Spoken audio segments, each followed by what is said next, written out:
What If, episódio 1 desse novo projeto da Marvel. Vamos acompanhar aqui um e se, né? E se a Peggy Carter recebesse o soro que estava destinado ao Steve Rogers? Como é essa Capitã Carter e o que ela nos mostra de diferente? Eu vou falar sobre isso, mas como é o primeiro episódio dessa série, eu preciso te explicar, tá? Para você que é novo aqui, a cada episódio de todas as séries da Marvel, não só dessa, eu vou trazendo uma análise. Não é necessariamente uma crítica, tá mais para uma resenha, né? Impressões gerais, digamos assim, e alguns pensamentos para ajudar você a se guiar aí nas suas próprias interpretações da série como um todo. Sendo assim, toda quarta-feira até o final do dia e pelas próximas, melhor dizendo, 8 semanas, nós temos aqui um encontro marcado. Se algum assunto crescer na resenha, então eu vou lá e faço um vídeo longo, né? Ao longo da semana. Vamos lá para a resenha desse primeiro episódio e fique sabendo que aqui tem spoilers, né? Só dá para falar assim se for com spoilers. A primeira coisa que chama a atenção é como uma simples decisão muda o caminho das coisas. A principal decisão gatilho nesse caso foi ela escolher ficar ali na sala, porém chama a atenção também para as diferentes variações que aquilo poderia ter tido, ali mesmo naquele microcenário. Por exemplo, e se o Howard Stark, né, que é o pai do Stark, tivesse que receber o soro em vez dela? E se fosse o militar? E se fosse um qualquer que estava ali pela sala? E se fosse o próprio agente infiltrado? E se não fosse ninguém? E se o Howard Stark não tivesse puxado, ou melhor, apertado o botão, push the buttons, né? Apertado o botão. Perceba que uma variável, uma única coisa, precede outras centenas de possíveis variações. Logo, aquele ali é um mísero cenário no multiverso que surge daquela escolha, daquela situação, o que vai corroborar com algo que vai ser uma reclamação minha, pelo menos desse primeiro episódio, que é a questão das consequências. As consequências, elas não podem ser necessariamente pequenas, porque veja só a complexidade que é lidar com apenas uma mini decisão e o tanto de coisa que ela muda. Ficar pensando isso ao longo do começo do episódio talvez tenha sido mais divertido do que acompanhar o episódio em si. E aí eu te explico. A gente viu o que a gente já havia visto, só que com alguns detalhes e alguns elementos diferentes, né? E aí alguns acontecimentos que não condizem com esses detalhes também puderam ser vistos. Por exemplo, o fato do Tesseract ter sido recuperado logo no início deveria gerar implicações enormes, gigantescas. Eu não tô falando de é quadrinho, não é. Não tô falando disso, tô falando da vida normal. Daqui a pouco eu chego lá. Imagine um acontecimento tão grande como um objeto daquela envergadura nas mãos ali, tão cedo assim dos Estados Unidos, né? Precisávamos então de um escopo macro, talvez até um pouco mais sombrio, um pouco mais apocalíptico. Precisávamos entender as implicações abrangentes daquelas mudanças, não apenas as implicações restritivas. É como se estivéssemos vendo o conteúdo de uma caixinha minúscula colocada em cima de uma mesa enorme e levando em consideração que essa caixinha não influencia no resto da mesa, o que é uma pena, porque influencia. Quais as implicações, por exemplo, de não ter um vedete, né, um soldado vedete como foi o Capitão América? Quais as implicações de não ter um soldado invernal, por exemplo? Deixar tantas perguntas é bom até certo ponto, mas ao passo que se pode perguntar a respeito de tudo, o episódio enfraquece ao não conduzir um pouco as nossas percepções, né, as percepções dos espectadores. Então, PH, você não gosta que fiquem perguntas? Não tô falando isso, presta atenção. As perguntas, elas precisam de uma guia, né, de um mestre, de uma linha mestre. E aqui as perguntas podem ir para todos os lados e só caberão suposições vazias a partir daí. Não temos tantos elementos assim para aprofundar e sair apenas da pergunta óbvia. Isso tudo acontece na roupagem do primeiro Capitão América e também foi algo que me incomoda um pouco. E aí é que eu venho com aquela explicação, né, de que não é nerdolagem, tá? Até porque não é isso aqui que acontece no canal, né? Mas imagine só, se você não decidir sair de casa em um dia que você ia bater o carro, cara, isso pode mudar a sua vida para sempre. Absolutamente tudo. Tudo pode ser diferente daí. Tudo. Sei lá, você pode ter tido um trauma e aí não andar mais de carro e você não vai ter tido esse trauma. Quem sabe você pode ter batido no carro da mulher da sua vida ou do homem da sua vida. Quem sabe você pode ter batido o carro e aquela pessoa ia bater o carro em outra pessoa e ia causar um acidente muito mais grave. Então entenda que a decisão, a simples decisão de você dizer hoje eu vou ficar em casa e aí não bater o carro, implica em situações enormes. E convenhamos, uma série que permite tanta fluidez na história se contentar com a referência direta é muito pouco, Buscando entender essa escolha de pecar para menos, eu vou esbarrar no fator tempo, no fator duração. Como o tempo é curto, né, o roteiro buscou a identificação já organizada, já construída pelos filmes. E trouxe aqui para essa realidade a fim de conseguir nos mostrar um panorama de uma história um pouco maior do ponto de vista cronológico. E aí trouxe para essa história a fim de que ela não precisasse explicar tanto, né?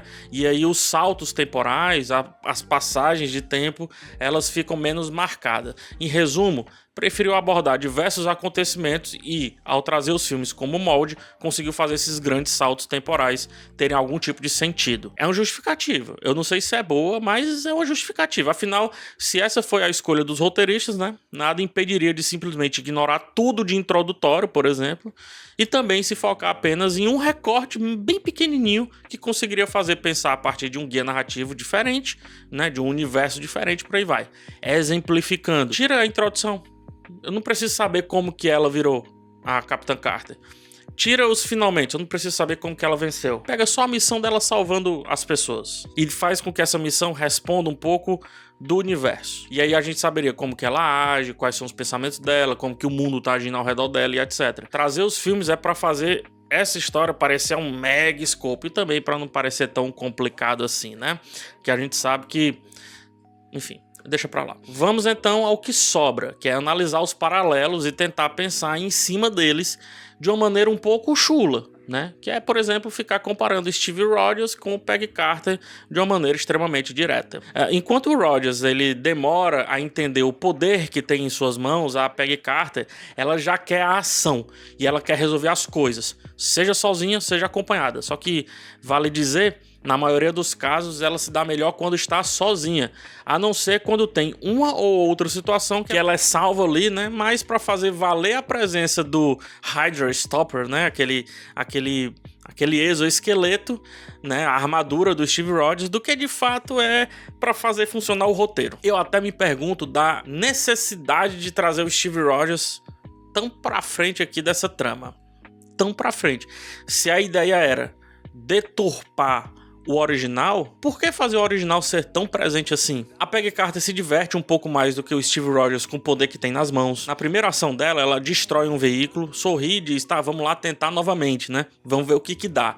Ou seja, ela tá levíssima para viver esse papel de líder e papel de heroína. Só que pro governo americano isso não convém. E o curioso é porque na história principal o governo também não deixa o Steve Rogers agir, porque ele prefere que ele seja um fator de propaganda e é preciso criar toda uma situação para explicar essas amarras aí a um homem super poderoso. Com a Peggy Carter não. Ela é mulher. E ponto. Independente de ter o poder que tem, as qualidades que tem e por aí vai. Não importa, é mulher, ponto, não pode. Se o Steve Rogers demorou a ver o que tem de bom no Tony Stark, a Peggy ela tem uma relação muito diferente com as criações do pai do Tony Stark. Como a gente vê na série Agent Carter, que até hoje eu acho um crime terem cancelado essa série tão precocemente, mas enfim, como a gente pode ver na série, ela e o Howard Stark têm uma relação muito boa e se entendem muito bem, apesar de algumas rusgas de vez em quando. Então, ela não vai de cara rechaçar, por exemplo, uma criação do Howard, e menos ainda se essa criação for usada pelo Steve Rogers, porque ela já nutre ali alguns sentimentos mais lascivos, digamos assim, né? Se é que você me entende. Sendo assim, enquanto o Rogers acha que Tony Stark é um playboy com uma armadura, a Peggy acha que a armadura se torna grande o suficiente porque está com o Steve Rogers e não necessariamente o contrário. O paralelo é muito bacana porque vai de encontro, né, a pergunta que o Steve Rogers faz pro Tony Stark, dizendo se você é só um homem na armadura, tirando a armadura, o que sobra, né? Uma parada dessa assim que ele fala. Esses são os dois paralelos mais interessantes que eu achei do episódio. Fora isso, easter egg e referência direta, como por exemplo o lance do braço do Buck, quase que você quebra o meu braço, etc. Tem muita coisa com relação à estética. Adorei o rabisco mais Rocketeer da armadura do Steve Rogers. Vingadores. Assim como adorei muito o fato da animação permitir que a Peggy pareça muito mais forte, poderosa e interessante do que o Capitão América no quesito cenas de ação, ficam também alguns bons questionamentos que a série deixa principalmente ao final, na cena que ela teoricamente entra ali para os Vingadores. Alguns questionamentos como, será que a Capitã Carter foi a primeira Vingadora, como Steve Rogers é o primeiro Vingador na linha principal? Essa pergunta é legal porque, levando em consideração o fato de que, apesar dos pesares, o primeiro herói mais popular, mais público, com mais quilometragem naquela realidade, seja o Hydra Stopper, né? Ou seja, o exoesqueleto, o Homem de Ferro do Steve Rogers, e não a Capitã Britânia ou a Capitã Carter porque ela foi para outra dimensão, então é provável que o Steve Rogers continue sendo aí, né, o dono desse título. Outra coisa é, que fim levou Howard Stark se não tivemos ali um soldado invernal para matá-lo? Como seria um Tony Stark sem o fato de ser um garoto órfão, né? Pelo menos em parte da sua vida? Será que a Stark Industries melhorou do ponto de vista social ou se tornou uma empresa tão voraz no sentido bélico que cada vez mais vieram a acontecer por conta deles? O quão diferente ficou o mundo com a influência daquela massa de energia enorme na mão do Howard Stark? Eu gosto mais dessas perguntas depois do episódio do que das perguntas que são deixadas durante o episódio, porque a maioria pode ser respondida com o que vimos na timeline original, colocando um pouco ali a Peggy Carter no contexto. O bom desse projeto é que, apesar de eu não ter gostado desse episódio, semana que vem a gente tem a chance de ter um outro episódio, quem sabe, uma visão completamente diferente sobre o What If. Mas fica a questão, né? A proposta vai ser essa de realmente só fazer algumas micro alterações ou alterações que não tenham tanto impacto assim. Caso positivo, cara, isso é uma pena, né? Mas vai de cada um lidar com essa proposta. Semana que vem a gente vê um pouco mais disso. Eu espero ver vocês lá na próxima, tá? Deixa os comentários que eu quero ver se você voltou ou não. Concorda? Discorda? Fique livre para opinar, mas sempre com muito respeito. Agradeço de antemão quem mantiver. Quem não mantiver, rua. Simples.